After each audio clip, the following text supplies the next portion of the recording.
កងទ័ពអាកាសអ៊ីស្រាអែលកាលពីថ្ងៃពុធទី4ខែមីនាឆ្នាំ2026បានបើកការវាយប្រហារកំទេចវិមានសភាអ្នកជំនាញឬ Assembly of Experts របស់អ៊ីរ៉ង់ដែលកំពុងបោះឆ្នោតជ្រើសរើសមេដឹកនាំកម្ពុជាឬ Supreme Leader ជំនួសមេដឹកនាំកម្ពុជាអ៊ីរ៉ង់អាយ៉ាតូឡាអាលីខាម៉ានីដែលបានស្លាប់ក្នុងការវាយប្រហារដោយអាមេរិកនិងអ៊ីស្រាអែលកាលពីថ្ងៃទី28ខែកុម្ភៈឆ្នាំ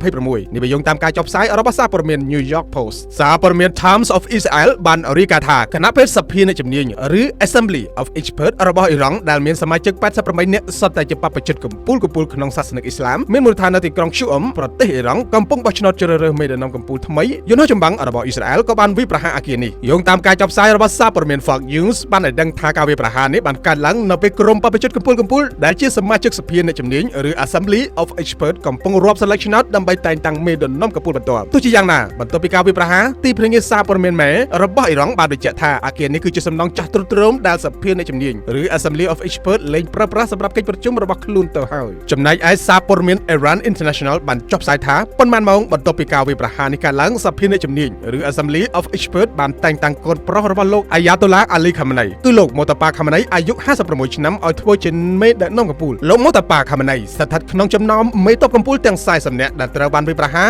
អំឡុងពេល48ម៉ោងដំបូងនៃសង្គ្រាមដោយមានសេចក្តីរាយការណ៍ផ្ទុយគ្នាអំពីថាតើលោកនៅរស់រានមានជីវិតឬក៏អត់លោកម៉ូតាប៉ាខាម៉ានីត្រូវបានគេស្គាល់ថាជាអ្នកប្រកាន់ខ្ជាប់យ៉ាងខ្ជាប់ខ្ជួននៅលទ្ធិអភិរក្សនិយមដ៏តឹងរ៉ឹងរបស់ឪពុកហើយមានទំនាក់ទំនងជិតស្និទ្ធជាមួយកងឆ្មាំបដិវត្តអ៊ីស្លាមអ៊ីរ៉ង់ IRGC ដែលល្បីថាមានភាពសាហាវឃោរឃៅនេះបើយោងតាមការចុះផ្សាយរបស់សារព័ត៌មាន CNN ទោះជាយ៉ាងណាមិនទាន់មានការបញ្ជាក់ថាតើសមាជិកសភាអ្នកជំនាញឬ Assembly of Experts ប៉ុន្មានអ្នកក្នុងអគារដែលត្រូវបានអ៊ីស្រាអែលទម្លាក់គ្រាប់បែកនោះឡើយប៉ុន្តែតាមរយៈរូបភាពវីដេអូបង្ហាញថាបើក្រឡេកមើលទៅសភាពរបស់អគារគឺច្បាស់ណាស់ថាគ្មានសូម្បីតែម្នាក់ដែលអាចគេចផុតអំពីសេចក្តីស្លាប់